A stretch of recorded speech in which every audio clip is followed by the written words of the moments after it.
welcome to Great Day Hollywood. I hope you're having a delightful day. Let's get right to our first guest as we have a good one for all of you. Let me put these on. It's time to put the sunglasses on. You want to know why? Because it's time to head to the beach.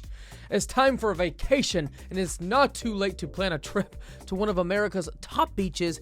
Here to help you is Dan Rowe with Visit Panama City Beach, who joins us from the beautiful white sand beach to share information about why this summer is the perfect time to enjoy a Panama City Beach getaway. Welcome, Dan. Nice to see you. It's good to be with you today. What a beautiful day to be at the beach, and nothing sounds better than hearing the beautiful beach waves.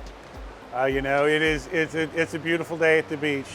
Yes, absolutely. So first off, when planning a vacation, what should be some of the top considerations to take into? Panama City Beach is one of those all-American beach towns where every member of the family can come and have a great time.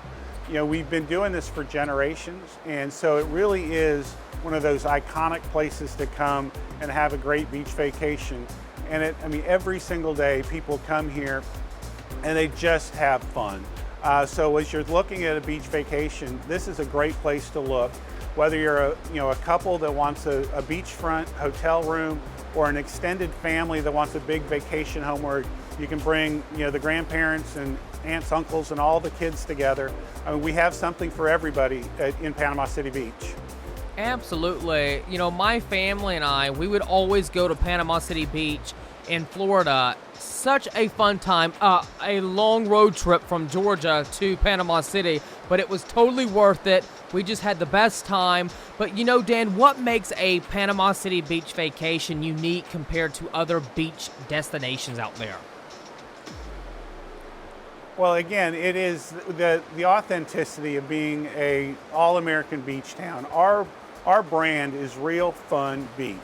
And the real is this an authentic beach town? We have all those things that when we were growing up as kids, mini golf, go-kart tracks, all of the things that we experience in the summer vacation. And our beaches are second to none. We're one of TripAdvisor's top beaches in America. The sugar white sands are just magical, the emerald green waters. It's just truly is a beautiful place to be. But what connects those two pillars between the real and the beach is fun. That we are fun for every member of the family, whether you just want to hang out on the beach all day or play golf, go stand-up paddleboarding. We have something for everybody.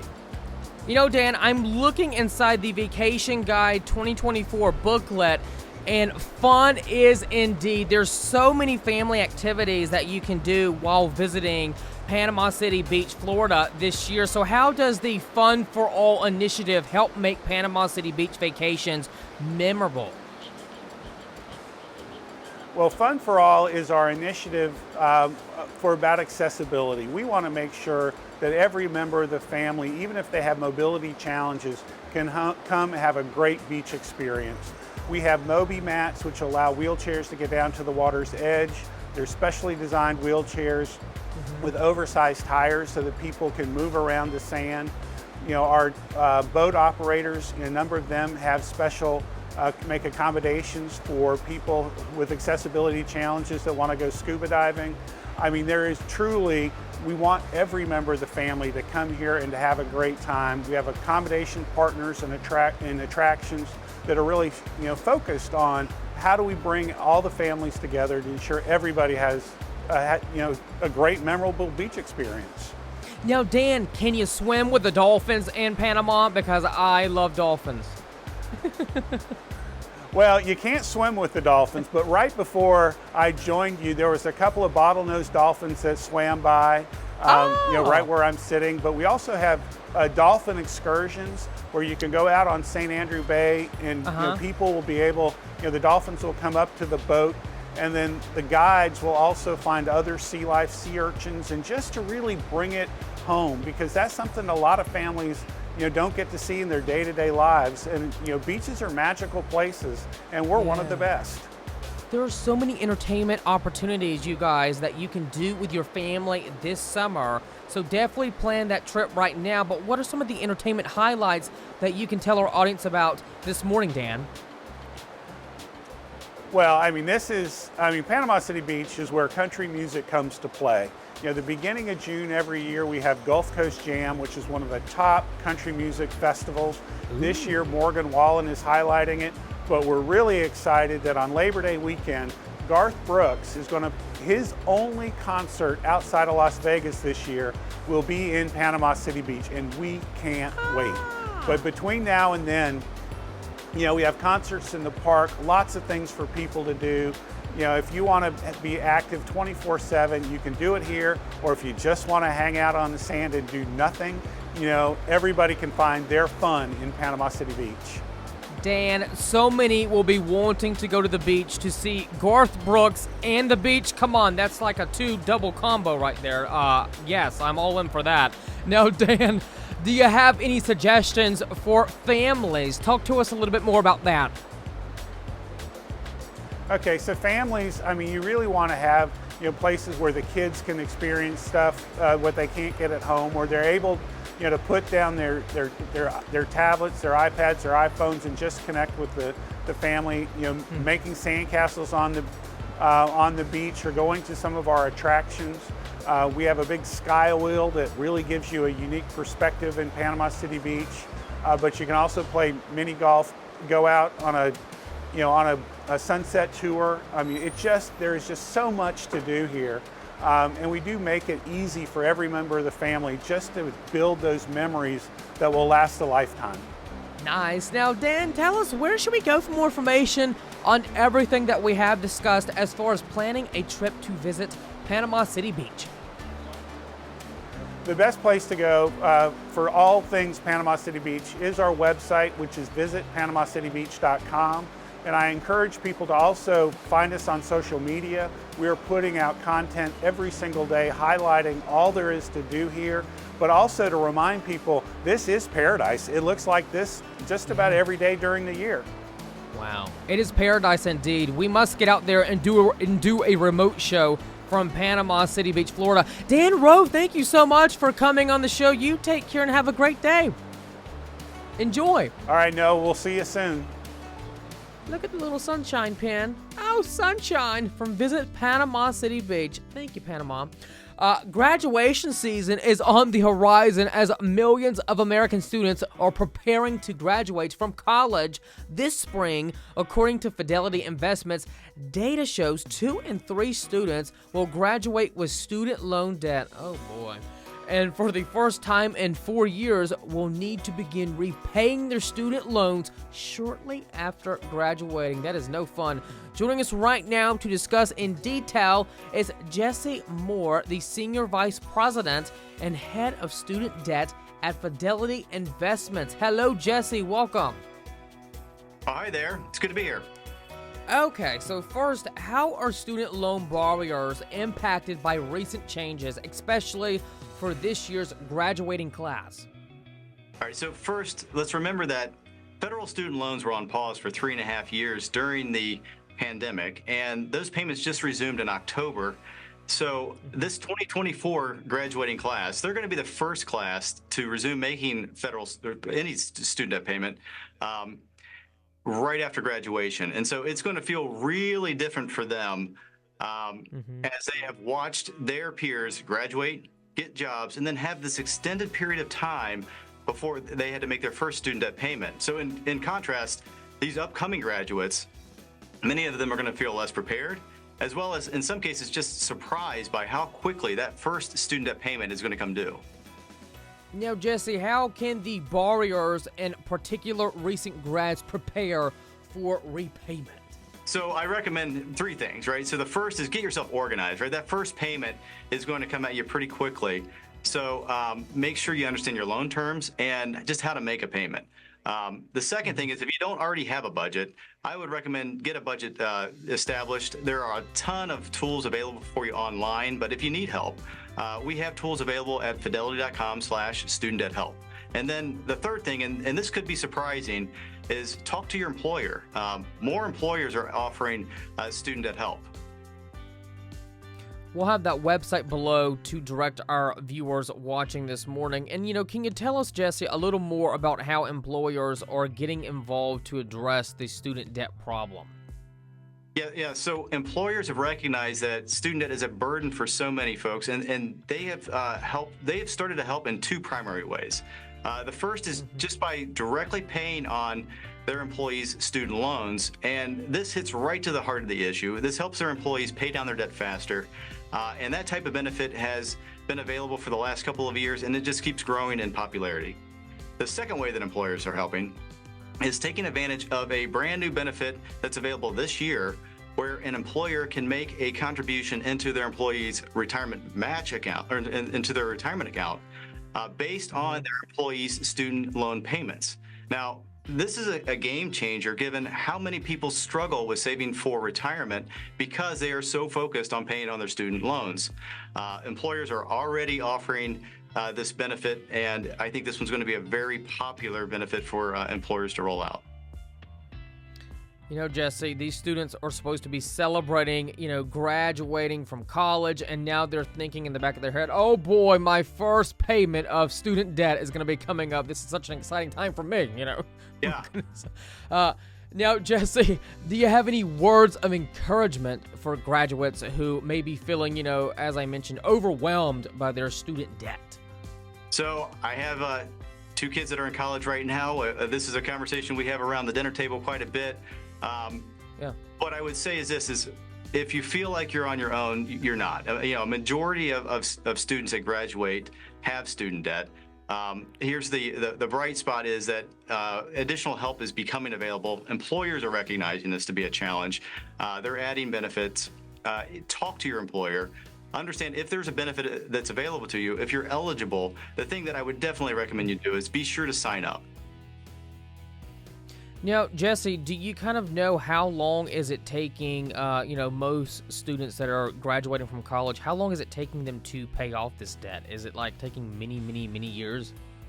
So, yeah, unfortunately it is. And I think that's the big challenge with student debt is that it's unlike other loans where the duration can extend from a standard loan could be 10 years, but it can go more than 2 decades, right? So some loans go to 20 to 25 years. So that's what makes student debt such a hard challenge for so many people.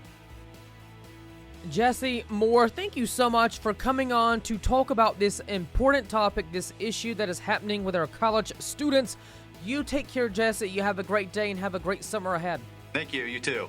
It's the annual First Championship, an arena-based sports-like competition where students of all ages showcase their accomplishments in the fields of science, technology, engineering, and math. As the world's largest youth-serving STEM nonprofit, First has introduced more than 3 million young people and counting to these fields through a global robotics community that inspires students to be compassionate STEM leaders and change makers in our world. I had the great pleasure of speaking with Gary Foote, who is the Chief Information Officer for Haas Formula One team, and Connor, a student whose team is participating in the competition. The team is called the Robonauts from Clear Creek Independent School District in the Houston area.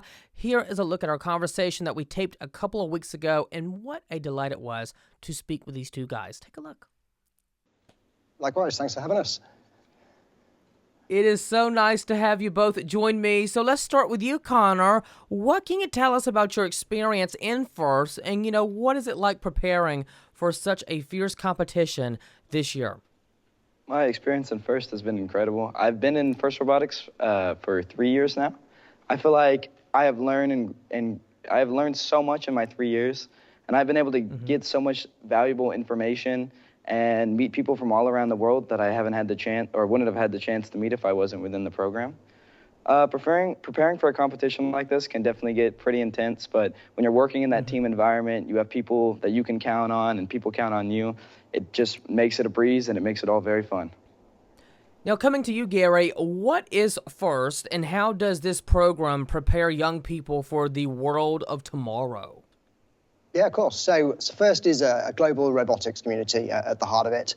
As you noted, we sort of compete across the world. Everything sort of comes together here in Houston for the World Championship. Under the skin, we have a multiple of programs where we're building robots right from ages 4 up to 18 across disciplines with Lego and machining right through to, the teams that Connor and his colleagues are involved in, really where there's, such unbelievable engineering excellence, under the skin of it all. But not just building robots. I think what's more important actually for FIRST is that it's bringing all these different skills into these young students to help them build confidence and life skills. Connor mentioned teamwork there is a huge important part of it. It's when you get to the workplace, academic skill and academic qualifications are great, but actually those life skills, communication and collaboration, that's actually what sets these students that come through these programs apart from everyone. Now, Connor, what has FIRST taught you about yourself and your aspirations? FIRST has definitely taught me how much I enjoy working as a team and how much I enjoy, as I said earlier, having people to rely on and having people rely on you. It makes everything so incredible because you're meeting friends and you're still getting a lot done. The ability to work with mentors that have experience in the field and experience in the industry has really led me to want to be a mechanical engineer. I feel like I've learned so much mechanically now that it's definitely gonna set me up for a great future in that field. Now, Connor, how has this program really helped build up your self-confidence? I think going into this program, my rookie year or my freshman year, I would definitely be too scared to do this right now. And I for sure think FIRST has done a fantastic job of building up my confidence in the way that I can walk up to another team and I can just start asking them questions about their robot. And I'm learning when I'm asking these questions, and teams will do the exact same thing to ours. So I definitely think it creates a very open environment of shared knowledge. I think having that shared knowledge between teams is really what builds the confidence within FIRST students. Now, being a FIRST student, Connor, lastly, what are some of the key takeaways you will take away from this program and use, later on in your adult life? Definitely the importance of teamwork, and especially the importance of communication. Making sure everyone around you kind of knows what's going on, everyone around you knows your plans, and that again goes back to the shared knowledge thing, is when you are very open about your ideas, your plans, and how you feel about something, then everyone else is not only learning, but they're also going to be on par and on that level with you. And I think FIRST has done a fantastic job of teaching me that.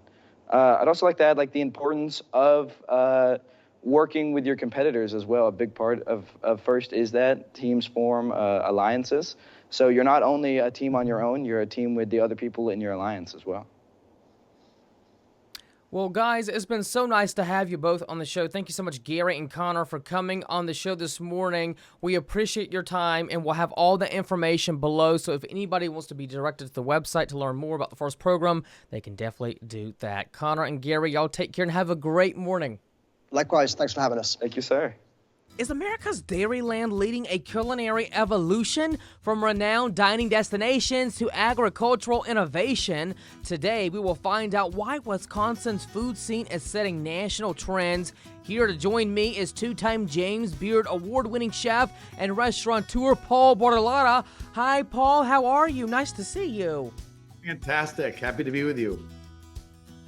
It is so nice to have you on the show. So first off, Wisconsin's food scene is becoming a smash hit. Talk to me about why people are traveling to Wisconsin for the love of the food this summer. Well, the reality is it's a secret that we've always known about. But I think, given the fact there's been a little bit more exposure in the last year or two, and now with Top Chef coming here, I think people have said, oh gosh, what's happening in Milwaukee? What's happening in Wisconsin as a state? And it's always been a hidden gem. We sort of have lived in the shadow of Chicago, which I've always been a proponent of saying, wait a second, I grew up in Milwaukee. I was raised here. I started my restaurant company 31 years ago with my brother. And it's just been a place where we've promoted it, but it hasn't been, and I have to give a lot of credit to Visit Milwaukee and the Wisconsin Tourism to really get the word out and say, hey, we're here. There's some really great things going on in Wisconsin. Now, Paul, share with me what makes Wisconsin's food scene stand out and how can other states elevate their food skills to get recognition like Wisconsin?